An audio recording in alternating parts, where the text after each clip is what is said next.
they are already in smile. So Yeah. that means that the most risky part has already passed for the launch. And they start talking and having some small chat over there. Yeah. It's a rewarding moment for the scientists. Yeah. So I believe that we can see the big red screen soon. Yeah. It's our tradition. Yeah, it is. It really is something that we're all looking forward to. Yeah. Now you can see it's already more than half an hour now. So that is a very important feature for the launch of the Long March 5 or the Long March 3A series. Right. Because it needs a coaster phase that lasts very long. And now let's hear some more insights from Mark McCorin, former senior advisor for science and exploration at the European Space Agency in the Netherlands. Thank you so much for joining us on our program. Now, as we are both watching for, as we're both waiting for that big moment, the announcement of the success of the launch mission, what aspects of Chang'e 6 lunar mission are you most looking forward to? Well, as a scientist, you know, it's an amazing thing to be able to go to the far side of the moon and bring samples back. It's very different from the near side of the moon, the piece of the moon we see all the time because of the way the moon is locked to the rotation of the Earth. It also will hopefully bring us some idea about the way that the moon was struck by these very large impactors, by asteroids early in the solar system history. Billions of years ago. Was that something that happened very quickly in one big bunch of impacts, or was that something that happened slowly? And by returning samples from that particular location, the South Pole Aitken Basin, we should actually be able to learn much more about the history of our solar system that way. So that's really exciting. But let me also say, you know, congratulations, of course, to getting to this point now. Half an hour into the mission, it seems to be going extremely well. And as you mentioned, it really is a very important mission for us to understand the formation, the evolution of the moon over a span of billions of years. And China, as we know, is also carrying international payload in this mission. It's been advocating international cooperation in space for a long time. What do you make of the cooperation between China and Europe, Mark? Well, I think it's a good thing. I've been talking to some of my colleagues this morning, ESA colleagues who are out there in China at the launch, and hopefully I'll chat to them a little bit later on, and hopefully they will have seen that very, very beautifully as we did on the live stream. But bringing those instruments on board to do science, of course, is the main goal of this kind of cooperation, is to share the scientific knowledge. And this is something where, of course, we collaborate internationally. We collaborate with the United States, we collaborate with Russia, we collaborate with Japan, and we collaborate with China. We also have a mission which should be launched in the next year or so called SMILE, which is a collaboration between China and ESA, where that mission will be investigating the magnetic field of the Earth. And that's an important aspect which is linked to so-called space weather, where the impact of the sun on the Earth's atmosphere is something we want to study in more detail. So we just saw the launch contract for that was signed last week. That will be a European launcher with a European Chinese payload. And what we just saw today is European parts on a Chinese-led mission to the moon. So I think that this scientific collaboration is, of course, very important. We should always keep in mind that space is a very political environment, of course, and there are all sorts of geopolitical issues in the background here. But as a scientist, I'm very happy to see this collaboration go forward.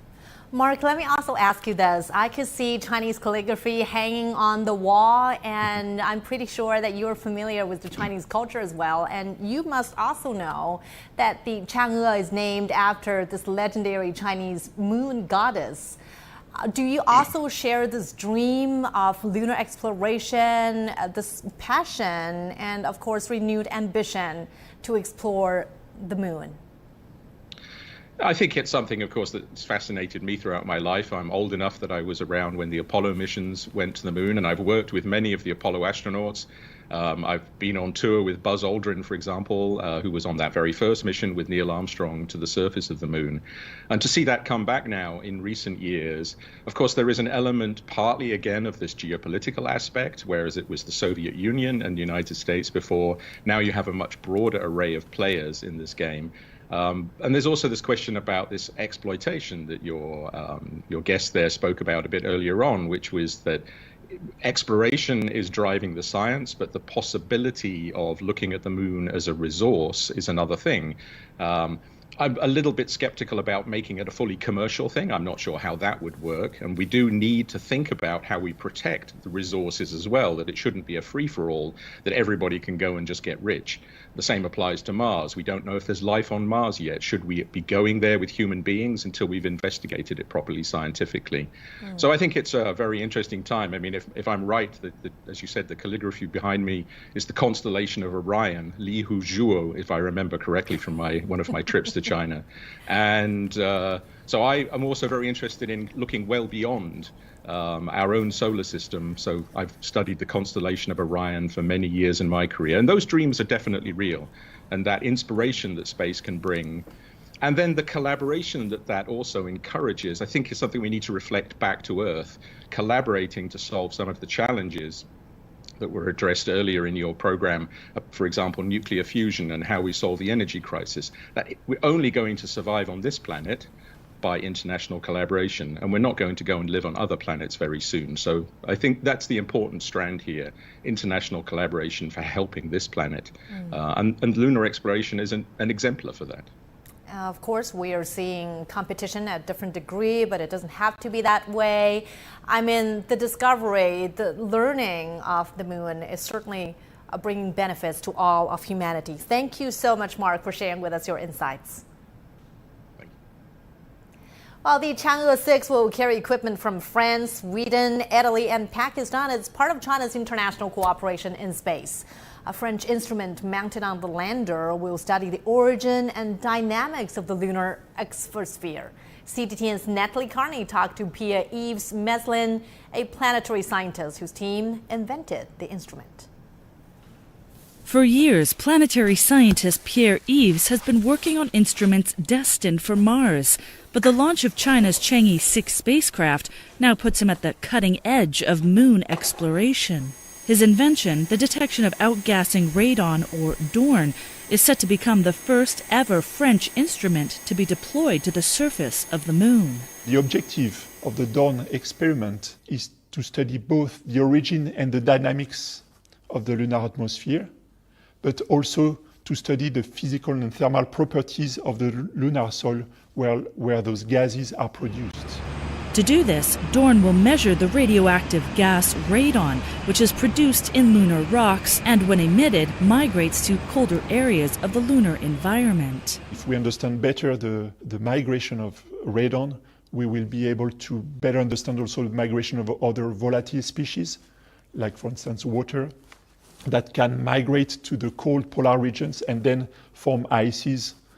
That is a prime interest for the future Chang'e 7, Chang'e 8 missions or missions from other international agencies.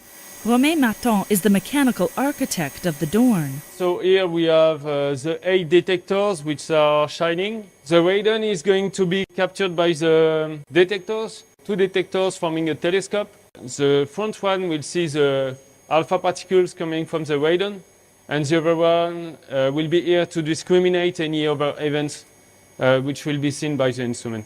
The project team says time was the biggest challenge when it came to the DORN's development. The project started early 2020, so it was right before COVID time, and we delivered last summer.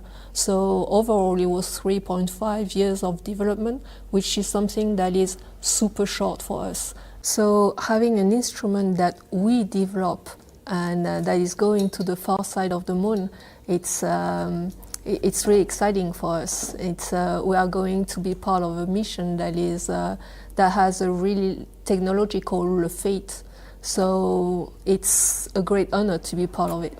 More than 20 French engineers worked closely with Chinese colleagues at China's Institute of Geology and Geophysics and the Chinese University of Geoscience in Beijing to make the project happen. This is the first time that France and China are collaborating in the field of solar system exploration. First, they helped us interacting with the engineers from the spacecraft team at CAST. They also helped us negotiate the spacecraft resources that we needed for our instrument. And they also helped us a lot after we delivered the instrument to China last August. They helped us mount the instrument onto the spacecraft. I think we have established a relationship of trust and also friendship between the two sides. Pierre-Yves is now in China for the launch of the spacecraft and will stay there for a month to monitor the Dorn during its time on the far side of the moon. He'll collect its data and continue harnessing the benefits of international collaboration in discovering the wide, vast unknowns of outer space. Natalie Carney for CGTN, Toulouse, France. Well, international cooperation is certainly a highlight of this mission, and our colleague Mark, right there, he was talking about turning this idea from exploration of the moon to exploitation of the moon. And you rightly pointed out that really we are facing this first mover advantage. For example, whoever gets there first will have a say on how to explore the moon and maybe perhaps making rules for the exploration of the planet. Well, have a smooth cooperation with other countries, we do respect the considerations of other countries. For instance, that the landing site of the Apollo missions are the legacy not only of the United States, but recognize it as the legacy of all human beings. So we will protect that. Of course, we will do not land in the landing site of Tranquility Base, because we have the footprint of Neil Armstrong and Buzz Aldrin there. So we should protect that. It is a history of the human being, not only the United States. So we will protect that. But that the moon, the resources are the resources of all human beings. So it is the right moment, because that the transportation between the Earth and the moon is already very practical. So it is the right moment for Earth to utilize the resources of the moon. So to this extent, it is the exploitation of the moon. Right, and we are now almost 50 minutes into this mission, a little over than 50 minutes into the mission. So the next important step, that at this moment is the Chang'e probe is orbiting the Earth in a shadow area. Right. So when it meets the sunshine, it will unfolding its solar panels. That we've already mentioned it is a very complex mission. It has 3 pairs of solar panels. Located on the orbiter, the returner, lander. and the lander. Right, yes, and the exactly. returner as well. So, but before the just in this stage, we will unfold 2 pairs of them: the solar panels on board the orbiter and the one in the lander. Yes. Because this moment they are a combination of 4 spacecrafts, but when it already entered the circumlunar orbit, it will separate into and 2 become parts. Independent parts. Right. The sender and the lander will be in one part, and the returner and the orbiter will the other part. So right. The one combination becomes 2 combinations. The unfolding of solar panels means that we can get a continuous power supply from the sun. Right. And during these 53 days of the Chang'e 6 mission, our scientists on Earth, on the ground, will also be keeping precise communication with our probe. Actually speaking, when it is in the lunar orbit, we can utilize our ground stations. But when it is on the surface of the far side of the moon, we can only depend on our Qietiao data relay satellites. And you see that, as you mentioned, that in the 4th phase of our lunar exploration program, actually speaking, in the Chang'e 8 mission, we will demonstrate the right technologies to utilize the resources on the lunar surface. So the on-site resource utilization is already on its way. So we are preparing for the exploration of the lunar resources. And as we mentioned just now, Professor Yang, the sampling procedure will involve 2 parts. One is drilling, and the other part is scooping. The solar panels are being unfolded on the orbiter. That's right, and that is... So this is the first step. This is shown by the, as I mentioned, the real telemetry data received from the vehicle itself. So although it's only a 3D animation, but it can represent the real status of the spacecraft. Now, can we say at this stage that the probe, the spacecraft, will be on its own? Actually speaking, it's already on its own during the separation between the rocket and itself. But still, that at that moment, because it's in the shadow area of the Earth, so it can only use the electricity in the storage batteries inside the probe. Right. So at this moment, with the unfolding of the solar panels, it can have, as I mentioned, a continuous power supply with solar energy. What is the difference of the lunar soil retrieved from drilling and the scooping procedures? Yes, good question. You know that when we get the samples by drilling, we can have a better understanding of the evolution of the moon, because many information were under the ground, under the surface of the moon. So if we can get more deeper under the surface, this can get many information. And for those on the surface, that for billions of years, for more than 4 billions of years, the influence of the sun and the surrounding environment also is very important for us to study. So that the reckless, the rock on the surface of the moon already lie there for billions of years. So with the, as you mentioned, the scooping of the samples, we can also have the information in this area. So on the near side of the moon, because there is direct sunlight, and then perhaps after billions of years of exposure under the sunlight, the objects or the materials for us to understand the formation of the moon has shifted or has become different than that from the far side of the moon. As I mentioned, that the direction of the sunlight depends on one thing is the latitude. The other one is, that if you are in a low latitude on the moon, the lunar night lasts for 14 days comparing with the Earth, and also the same as the daytime on the moon. But for the position near the South Pole, it will be different. For these reasons, there are some places in the permanent shadow. And for other places, maybe they have a very, very, very long-term sunshine. So that is the reason in the long-term sunshine area, it's easy to get continuous not only the power supply, but also that in the lunar light, for instance, in the low latitude regions, the temperature can be below 250 degrees Celsius below zero.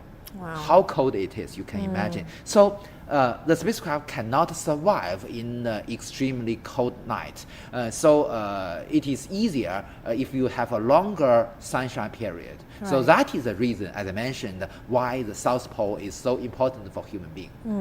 So the thermal control is a challenging factor for us. Yeah. So all these craters that we see on the moon's surface are a result of massive objects pelting over billions of years. How deep are these craters? That there are very, very small craters, maybe created every day on the lunar surface, but still, at this moment, it's still being impacted by the small asteroids. But that during the history, according to the study of astronomers, there must have very huge asteroids impact on the moon. So the largest crater, you can even see that the diameter hundreds of kilometers wide. So that is the reason, as we've already discussed, the South Pole Aitken Basin. So it is the largest crater on far side of the moon. As I mentioned, the diameter is more than 1,000 kilometers, very, very huge. And also, that one interesting thing is that these kind of giant impact in the history may bring some material inside the moon to the surface. Also, mantle or even in the core to the surface. So it is possible for us, if we are lucky enough, we can also get some material. Maybe it is no chance for you to dig that. There were signs and evidence of volcanic activities on the moon. Volcanic activities last for billions of years, so we've already get the very helpful samples during our Chang'e 5 mission to have a better understanding of the history, much younger than the samples collected by other probes from other countries. You see that the Ramco mountain, the Mount Ramco in the Ocean of Storms, which is the landing site of the Chang'e 5, is much younger than other places on the moon. So that is the reason why it is helpful for us to complete the whole history of the moon. The lunar sample that our probe, the Chang'e 5 retrieved from the near side of the moon is being exhibited to Yes, in the National Museum. at the National Museum for the public to see. Yes. What have scientists done with the lunar soil in terms of studying the formation and, of course, the evolution of the moon? Actually speaking, you know that we already have released different batches of this sample. One important thing, or very, very important, interesting thing is that some of the scientists need to return the samples back. Because you know that there are two, generally speaking, there are two categories of study. One will we will lose the sample after study. But with some other measures, we can have no any loss. So with these measures, after study, the scientists need to return the samples back to the China Academy of Science. So this is very interesting.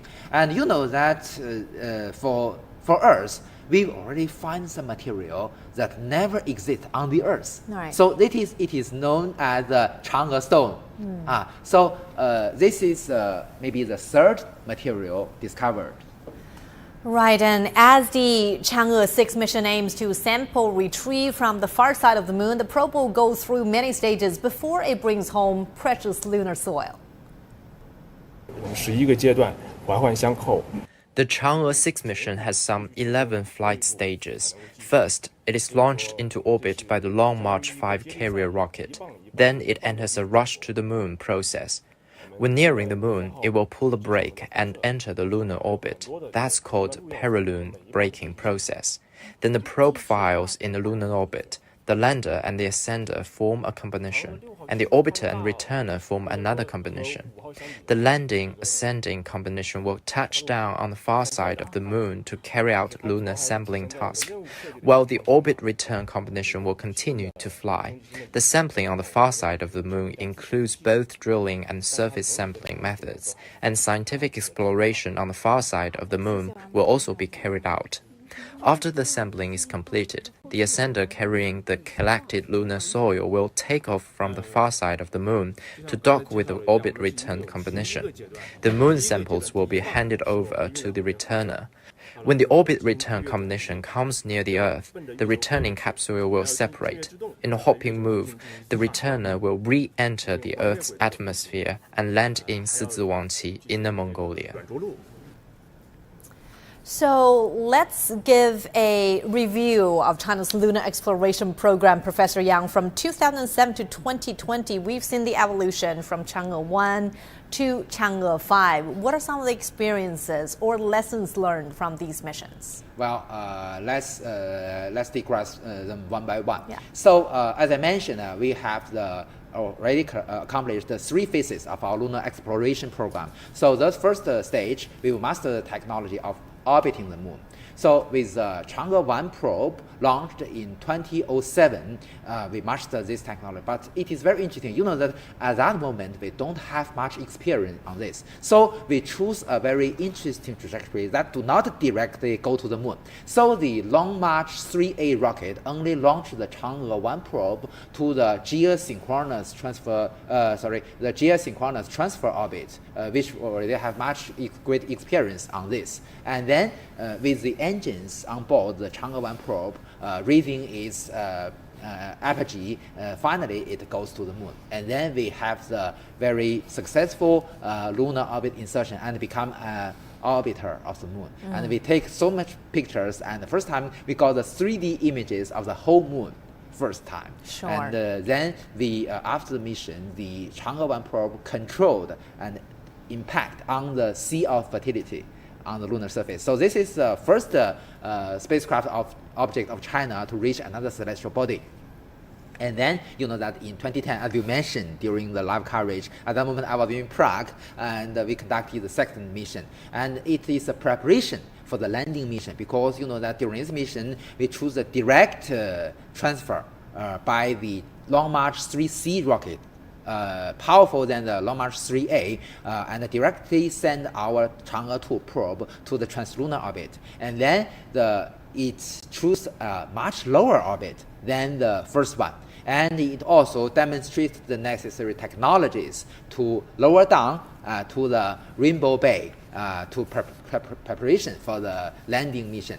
And also, after the major task, the Chang'e 2 leave the circumlunar orbit and go to 1.5 million away from the Earth, called the Sun-Earth Libration Point 2. And then go deeper into the solar system and taking pictures of the Tortoise asteroid. Very, very interesting.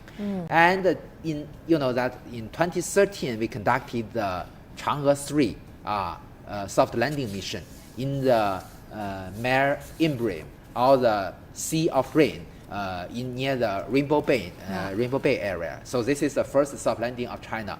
And several years after, maybe in 2018 or 2019, we conducted the Chang'e 4 mission. And just before that, we also have two very important missions. One is the launch of the Magpie Bridge 1, or the Qiao data reset. Another one is what we called, I remember that we have an interview here. It's called the Long March 5 T1 flight test, which is to test the technology necessary for the returner to go back to the Earth with a much higher speed, more than 11 kilometers per second. So this is also a preparation for the Long March 5 mission. And then in 2020, we launched the Long March 5 and the Chang'e 5 probe to get the sample back from the Mount Rumker region. And this is the first sample return mission. And then today, we have the sample return mission from the far side of the moon.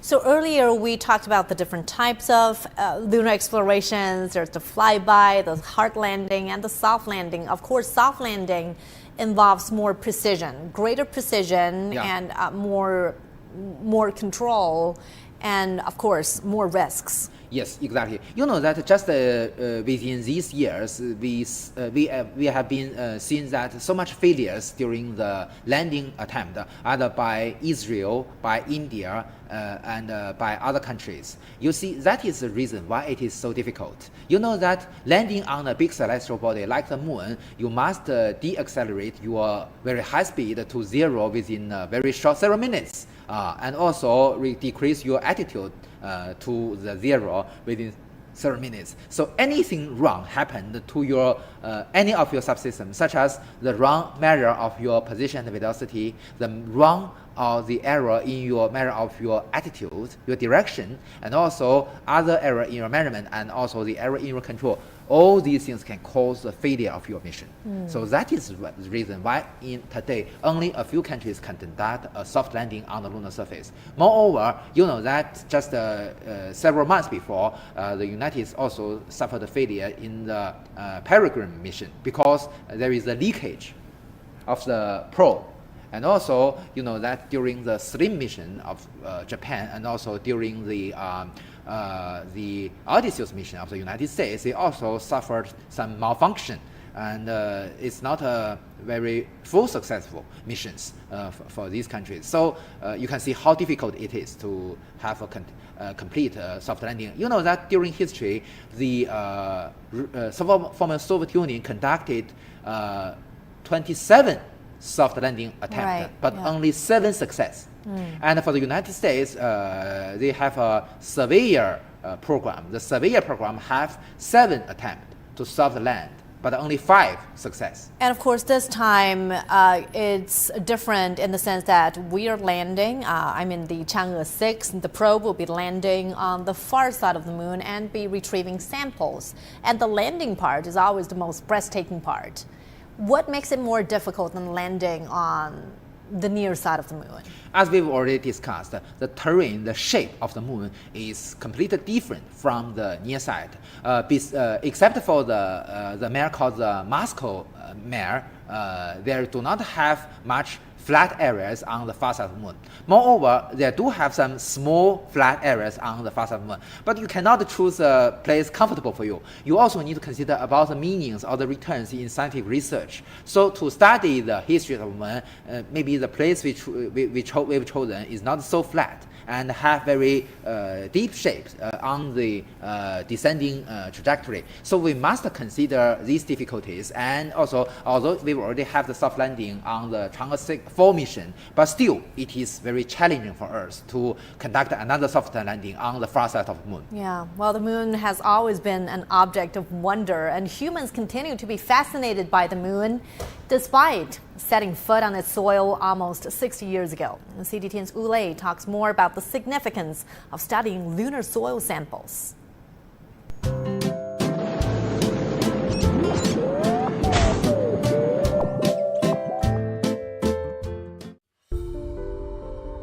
You and I know what our planet Earth's soil looks like. It's composed of minerals, organic material, water, and microorganisms that allows plants and flowers to grow. But can these same plants and flowers thrive on the moon's soil? Lunar soil is a product of the weathering of moon surface rocks when they are hit by meteorites, cosmic rays, and solar wind. The huge temperature difference between day and night is also another factor for the rock's disintegration. There's no oxygen, water, or organisms that can make lunar soil fertile. Lunar soil does, however, contain minerals. The soil is composed of 5 basic parts: crystalline rock, mineral fragments, breccia, bonded agglomerates, and various silicates. Without any living elements, it's impossible to grow plants on the moon. As the only natural satellite orbiting our planet, the moon remains a familiar but mysterious body. And even if lunar soil isn't fertile like Earth's soil, many are wondering why scientists wish to study it. So the discovery of ice in those lunar craters was certainly a milestone in our understanding of the moon. Did that cause a renewed interest in the moon? Exactly. You see that as we've already discussed, the water not only can be drinkable by our astronauts, but also can be used to produce propellants, either to produce liquid hydrogen and liquid oxygen, or we can use carbon dioxide and water to produce methane, which is also a very ideal propellant. You know that why the moon is so unique. It is the closest celestial body to the Earth, and because of its low gravity, because of its vacuum condition, in the future we can even use electric power to accelerate the object from the lunar surface to orbit. So that you can imagine that will be much more cheaper than using a rocket. So that is reason if the exploitation can develop to a certain era, so maybe it is possible if we build something on the lunar surface and brought it to the outer space, that will be cheaper than produce that on the Earth and bring to outer space. Although it is more than 380,000 kilometers from the Earth, but according to the analysis of the scientists, it is very interesting. If we want to reach the geosynchronous stationary orbit, it is easier to start from the moon, not from the Earth. So you can see how what we call the moon economy stand. Because you know that many experts have already begun to study the future moon economy. Because you know that with the scale of human activities on the lunar surface become larger and larger, maybe in the future we can have more practical technologies to utilize the material on the lunar surface. So manufacturing on the lunar surface is also possible. So as we've already discussed, there are the regoliths, we can get the metals from these regoliths, the iron, titanium, and other metals. And also we can get other materials such, you know that the lunar soil is rich of oxygen. So it is easier for us but today, as you already asked, hydrogen is a critical thing. Right. So because you know that only if we can get hydrogen, can we get the methane or water or other things. So why the water is so important? Because although you know that the solar system has the richest element is hydrogen, but most of it, it's a pity that it is on the sun or in Jupiter, which we cannot use. So if we can find the hydrogen in the water form on the surface of moon, so that means that these resources, together with the water on some asteroid, will be very useful for Earth. Not to bring them back to the Earth, it's meaningless, but to have, as I mentioned, the on-site utilization. Another big round of applause from scientists and engineers at the Ground Control Center. And we are still expecting another set of panels on the lander is being opened up. From this 3D animation, we can see that the pair of solar panels on the lander has already been successfully unfolded. Right, and this is certainly an important stage in the launch mission of the Chang'e 6. And we'll be waiting for some final official announcements. Official announcements of whether it is a success. So let's go back to our earlier discussion, the discovery of water, this very valuable natural resource to support life and power our future space missions, was discovered by India's first lunar mission, the Chandrayaan-1. Yeah. There was this concrete evidence of the existence of water on Moon, and previously scientists believed that the Moon was barren land. And then they were convinced, they became confident that exactly. So there that is the water. most important discovery of the Chandrayaan-1 mission conducted by my colleagues and friends from Israel. You know that today I work for the International Astronautical Federation Space Transportation Committee. Yes? Okay, we heard the voice from the Flight Control Center. And if you've just joined us, this is our special coverage of China's lunar mission. The latest one is the Chang'e 6. It's a history-making mission, as it will be landing on the far side of the moon and return with lunar samples. We are now more than an hour into the mission. Now there comes the official announcement. Yes.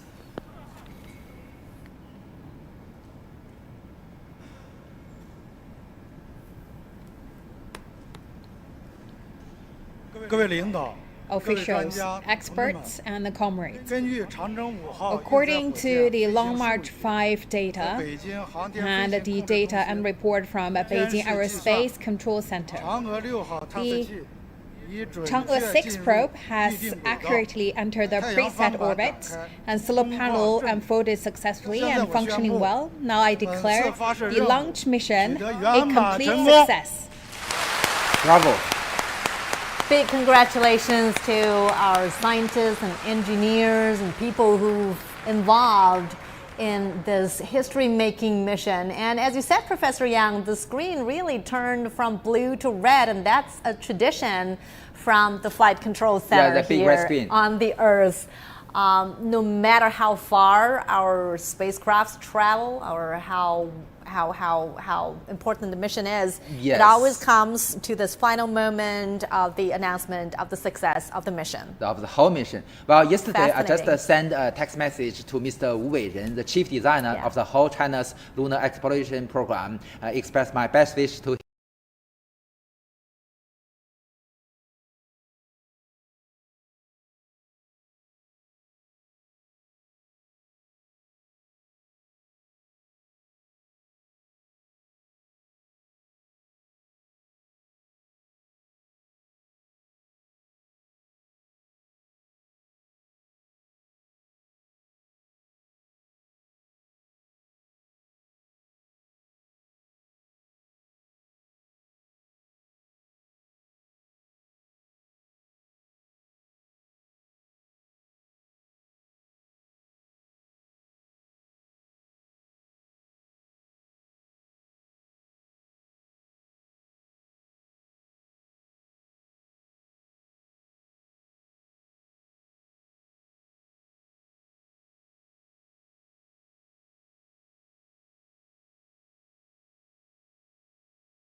good source of protein for astronauts.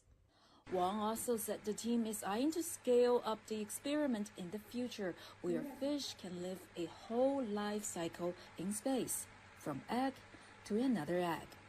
专业40天酒泉甘肃 Province.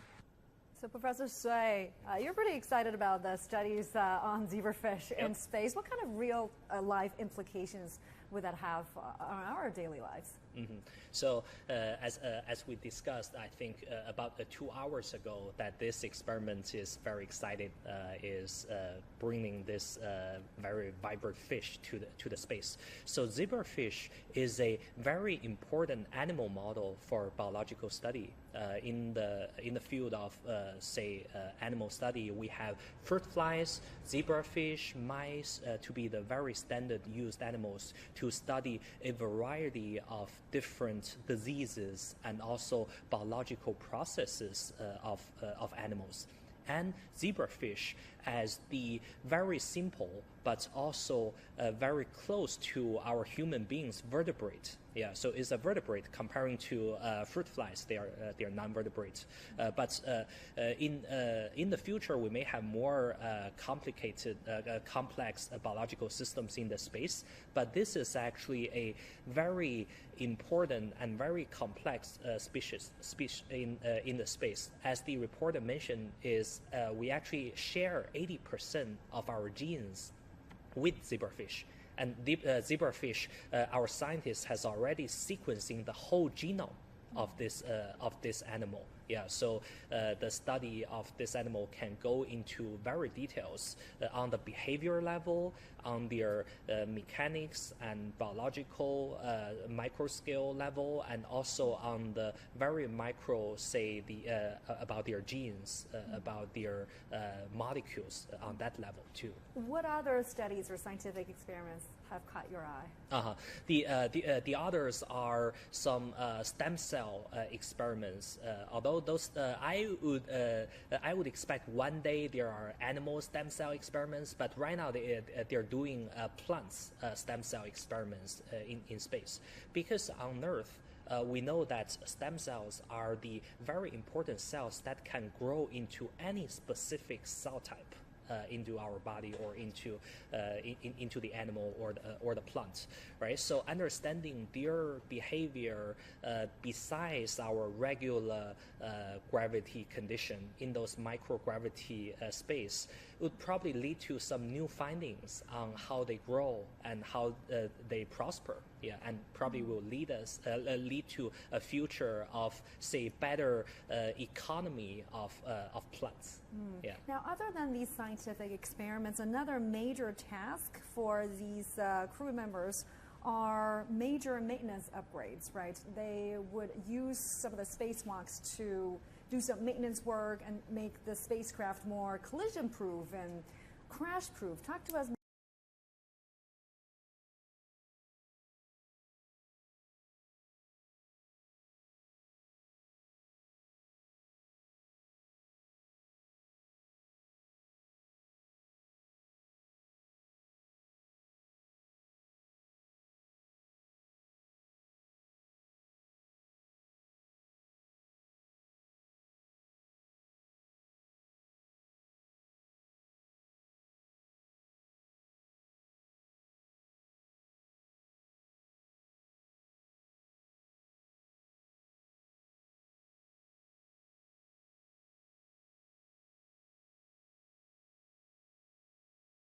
But still we recovered the function of the solar panels by our EVA.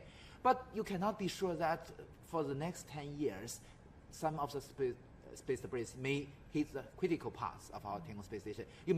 We have a lot of pipes, cables, and other critical things outside our station. And the important thing is that these parts are very critical for the normal operation of our space station. Also, that during the live coverage of the EVA of the previous mission before, we have the operation of mounting some motors for the cooling system of Tiangong space station, some pumps. And these pumps are also very important to keep the thermal control or keep the temperature very normal inside the station. But you know that there are coolant inside these pipes. If it was heat, there will be leakage. Very, very terrible.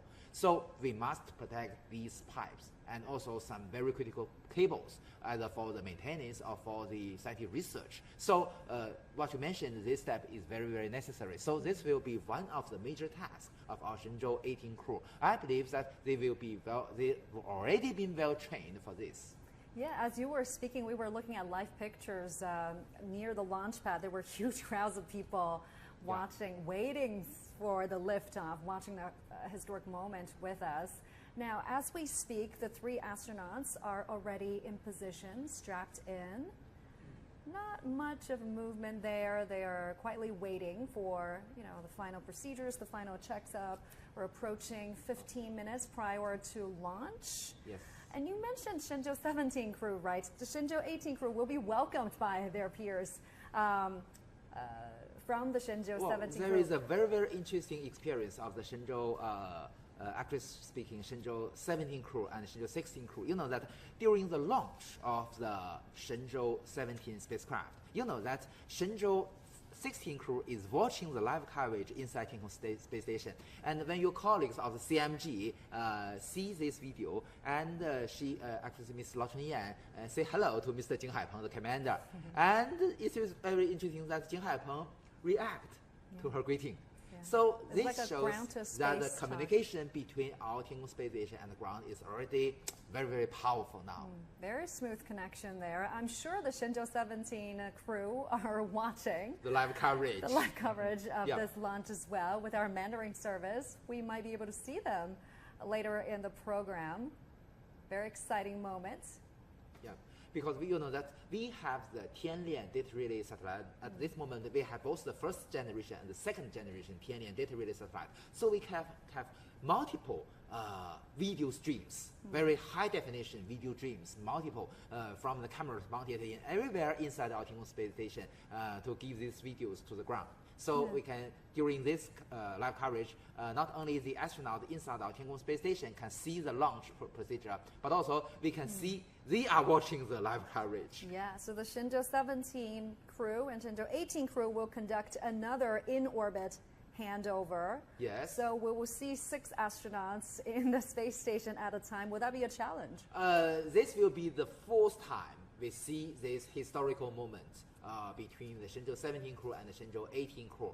That will be a very exciting moment, but not so exciting as the first one, because you know that we've already been very practical for this procedure, and also you know that to support and to realize this moment, we need the support from the what we call the regenerative environmental control and life support system, because it is it can recycle all the resources, the water, oxygen, and so on. So at this moment, still you can see, usually in most cases, we can see the video camera mounted inside our re-entry capsule. Usually the commander and his companions usually sometimes read the manuals.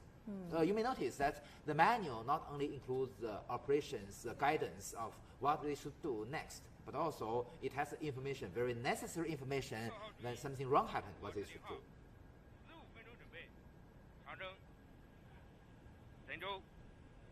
Yeah, that's a call out. T-minus 15 minutes.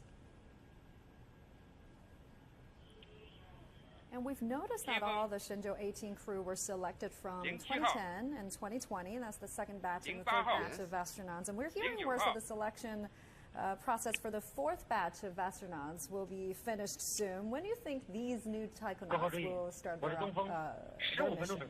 调度直通波金山，金山明白，华山，华山明白。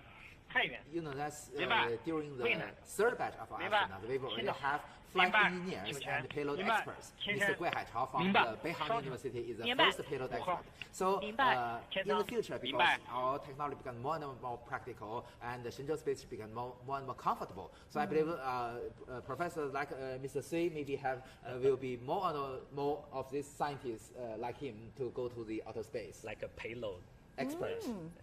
And according to authorities, it's very likely that these new astronauts could be a part of the moon landing mission in the very near future. Well, according to Mr. Yang Liwei, our first astronaut, he mentioned to the major media of China that all the astronauts chosen for the human missions to the moon will first have their experience inside our Tiangong space station.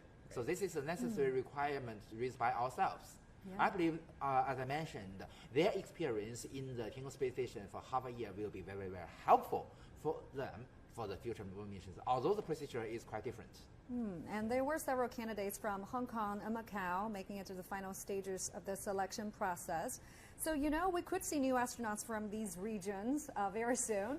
Let's get more updates from the launch pad. We can now go live to our reporter, Sun Ye. Sun Ye, great to see you. Also, Huang Yue is joining us from the Beijing Aerospace Control Center. Hey, great to see you too.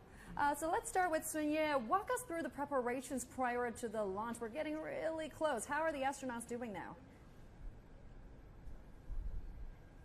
Hey there, Joya, and hello again. Yes, the preparation is going at the last stage right now. It's minus 15 minutes until the launch. So throughout the last half an hour or so, we're seeing the last fires of cars leaving, and that means the rocket and everything in it is pretty much on its own, and they are ready. And then the astronauts, we earlier checked in with an expert with the astronaut system, and he said the Shenzhou 18 crew, they're doing fine. They're breathing all right. Their heart rates are fine. Now, this is probably the only chance we'll get to see the rocket here in its whole, and this spectacular scene. I think maybe it's all right if we take around a minute or so to have a good look, a last look at it before it goes up to space. Now, this Long March 2F manned carrier rocket, it actually came in compartments, in pieces, and was carried by train from northern China to here in Jiuquan in northwest China. And I think you're getting a better picture than me now. And I'm going to walk you through how this beautiful rocket is put together. Now, the first step is to put the core stage 1.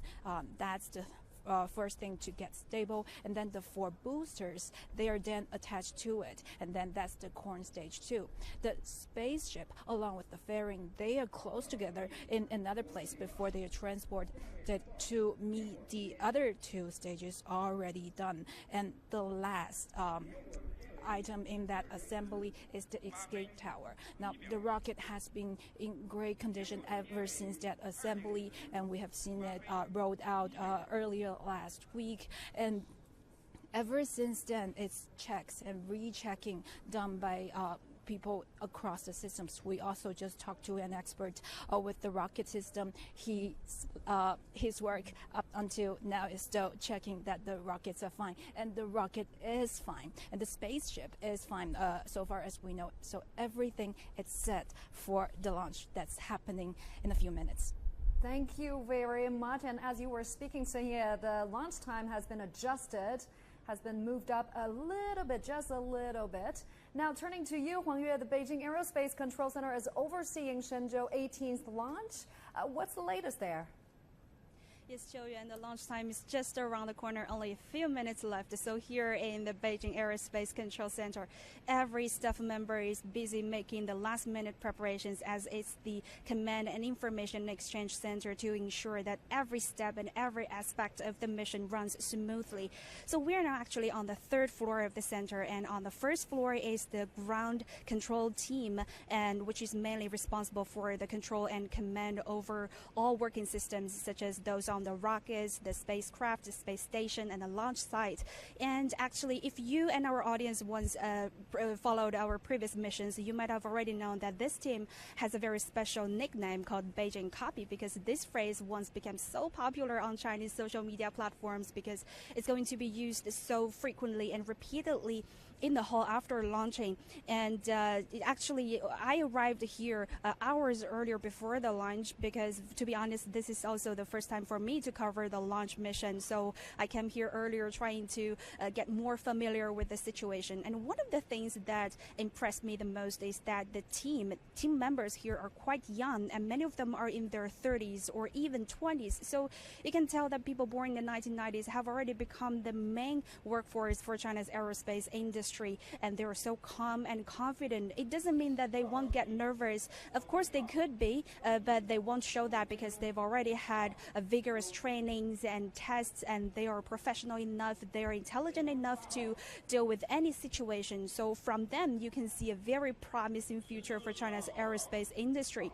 And in addition to the ground control team, behind me there were two screens. As you can see, one shows the launch site and the other one shows a return capsule, and inside there are three taikonauts, the Shenzhou 17 crew members, and they are making the final preparation and waiting for their colleagues to come and meet with them. And I was told that they can actually watch the live broadcast of the mission, but of course they are watching the CCTV 30, the Mandarin channel. But next time I do suggest that they watch CGTN special live coverage, because I'm not worried about their language skills. And I believe they must also be very excited, because after a 6-month business trip